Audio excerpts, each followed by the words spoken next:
And what I want to talk about today is like, how do you actually find deals and at different levels of being a real estate investor? So I think about it, I kind of simplify the real estate world into like two camps here. So if you're the kind of person who's just trying to do like 1 to 6 deals per year, I would kind of put you in the current small and mighty. Maybe you're doing this part-time, you're just getting started. You're kind of in the tortoise camp at the moment. Or maybe you're doing like 10 to 100 deals per year, or maybe that's your aspiration. I call you a cheetah. You're going to get it. You're sprinting, you're going after it. And some of you might do both. Like you might start off as a cheetah, like I was a cheetah before. And now I'm a proud tortoise. Like, I do most of my deals from like direct mail and doing a few driving for dollars. I do 1 or 2 per year.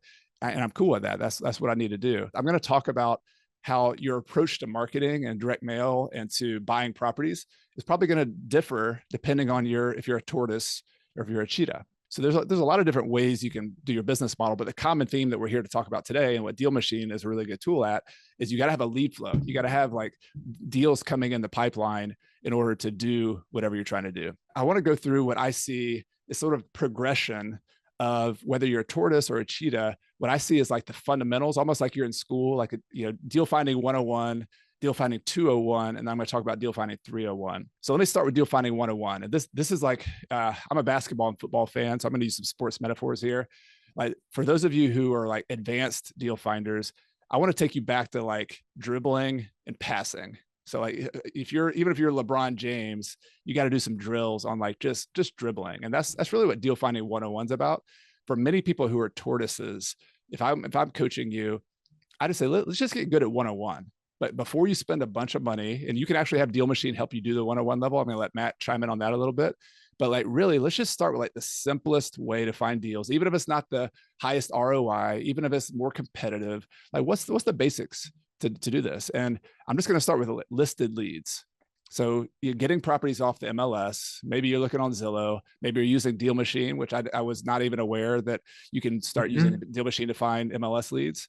But having just your MLS leads coming in sounds so basic. I know it's like on market, but I've bought a ton of properties over the years, not a majority, but I've bought a ton of properties where I was either the first person who made an offer on a property, or I was the last person who made an offer on the property. Those are out there. Like they're still out there. It's competitive, but you either have to be the first one or you have to be the last one, which is more common for me. Was I would make that offer on an MLS lead and they reject me, which happens all the time. You got to get used to being rejected. But then I would follow up. And I'd have a spreadsheet of like 50 properties I've made offers on or 25 properties. And I just keep following up, asking the realtor, hey, has anything changed? Is this a short sale? Has the bank decided they're willing to do it? So it's just a more of a volume game and a follow-up game. But they're both good options because I think it's still like over 90% of the properties that sell in the US come from listed properties. Mm-hmm. And so if you ignore that, you're ignoring like 90% of the properties out there. So Matt, you have any thoughts on that, on how DealMachine also kind of fits into that category? Yeah, what's great on our side, we have the MLS data, right, on within DealMachine, that if you go to our quick filters, you can search by active, you can search by expired, you can search by things like days on market.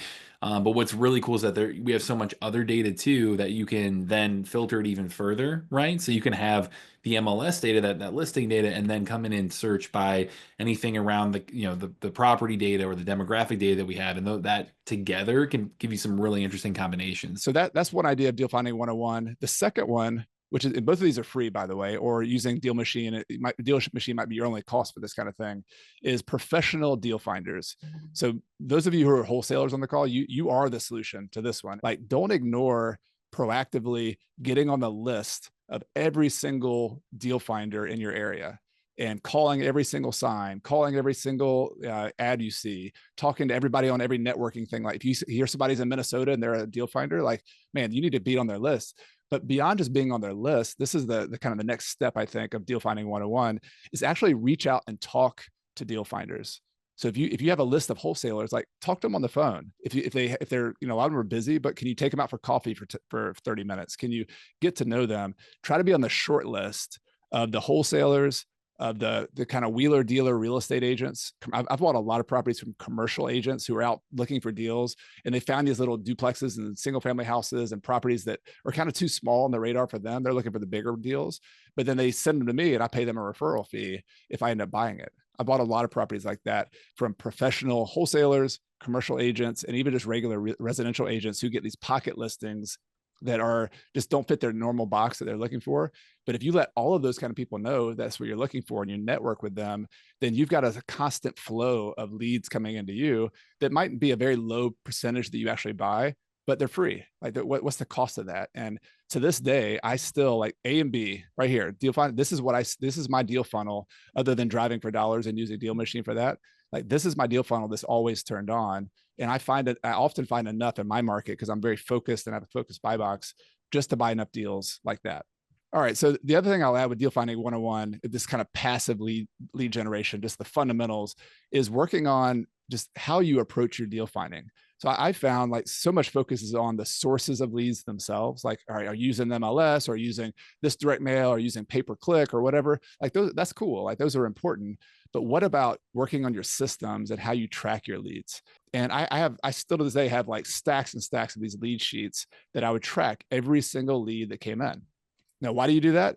You do that because it helps you stay organized. You just have some kind of basic CRM. Now, that's the most basic version you can get, is a spreadsheet. I know there's CRMs out there. I know DealMachine. You can use DealMachine to kind of help you do that as well, to make notes about deals. But just getting organized with your tracking and your systems, instead of just putting more and more money into the top of the funnel trying to get more leads, like actually be organized and track your leads. Like, be good at being organized and squeeze the most you can out of the leads you have. And I found that I used to, by having them all on that CRM and that list, I could then follow up and follow up. I mentioned the MLS leads earlier.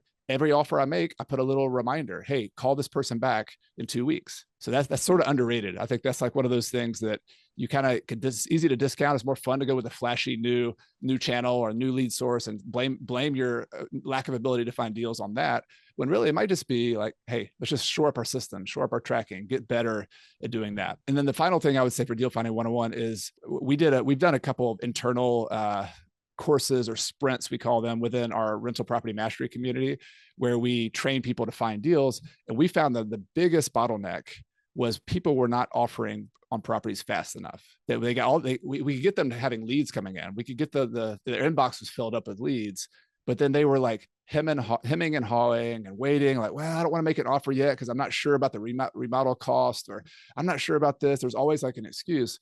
And we were like, make an offer on the property, like get there, make an offer.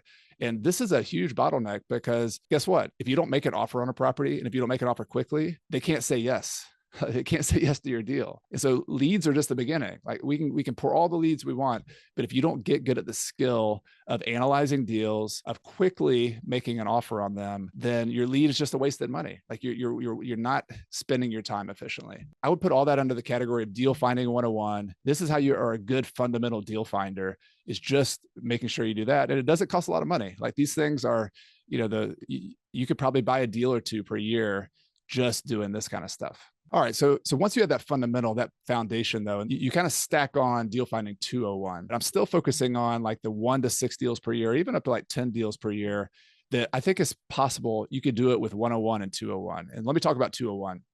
201 for me is adding on, in addition to listed leads and professional networking with professional deal finders, is doing a really robust driving for dollars campaign, if possible, and building your own list of motivated, we call it a motivated buy box list.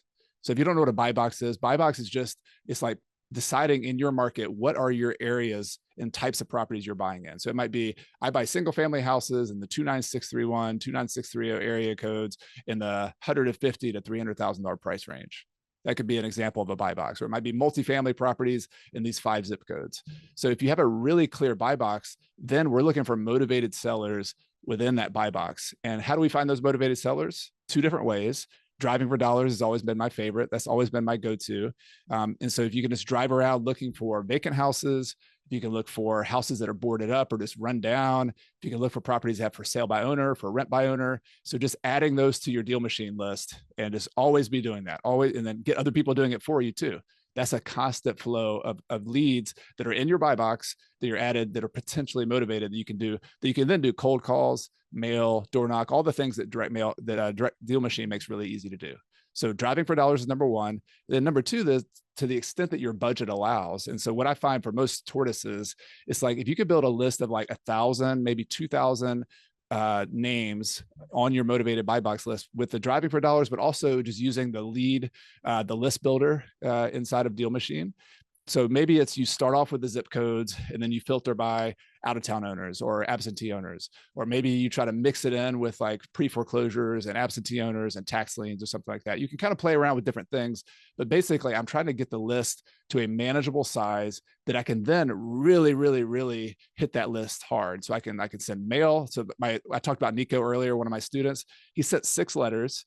He tried to cold call a couple times. He's knocked on the door a couple times. So like you're doing all of this with a smaller list, but you're really getting proactive because this is in your buy box. Like this is right in the place where you know you can buy, and you get in. What people who do huge lists, so like thousands and thousands of people, they have to spend more money. They're not as thorough with trying to market to that list. And so what I'm advocating is be a small and mighty investor, use a more targeted approach on a very, very small location, but really work that list hard so that you can try to get as much value as you can from the people on that list. And I found if you combine those two things, DealFinding 101, DealFinding 201, I'm really confident that if you hit that hard and you really get good at making offers, really good at systems and tracking, that 1 to 6 deals per year, very, very manageable. But for most people, you could buy a couple good solid rentals per year. You could do a couple flips per year, maybe do a wholesale or 2 per year just from those sources.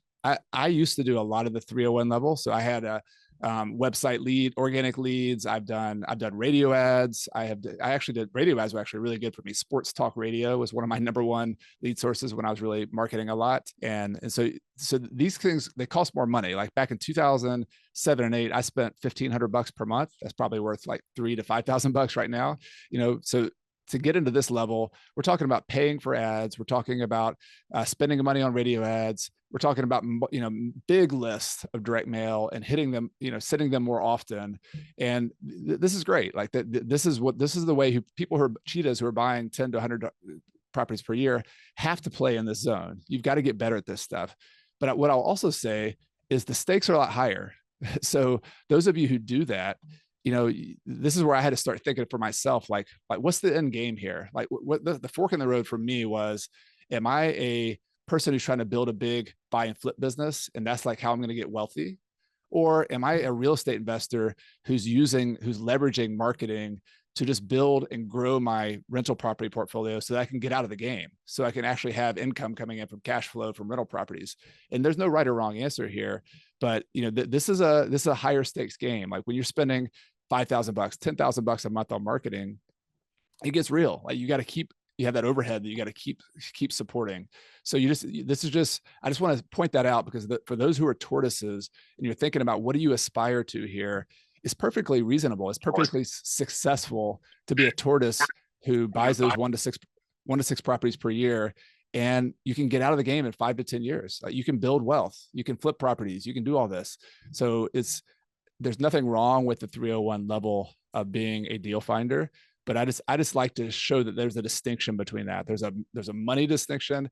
There is a risk that you have to be aware of. And there's just also, you gotta have a team. You gotta the more money you spend on marketing, the more salespeople, the more acquisitions people you need to have. You can't just waste all that money. And you gotta, and the people who you're competing with are also a lot better. Like they're all good at marketing. They're all really good. Whereas when you do the small and mighty style, the competitive advantage I found for myself and for the people I coach is it's just your personality. Like you're not trying to outsource everything. Like you are the face of the business. Like every letter you send, every postcard is hey, I'm Chad and I want to buy your house.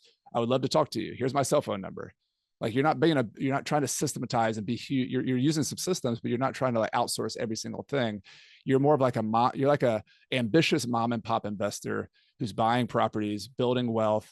And that's great. Like that works really, really well. You can build millions of dollars of wealth and do awesome and have fun and help people in playing in this different zone. And that's probably the takeaway message I would give you today. Like I know there's plenty of people who teach this stuff really well, and that's like not my jam.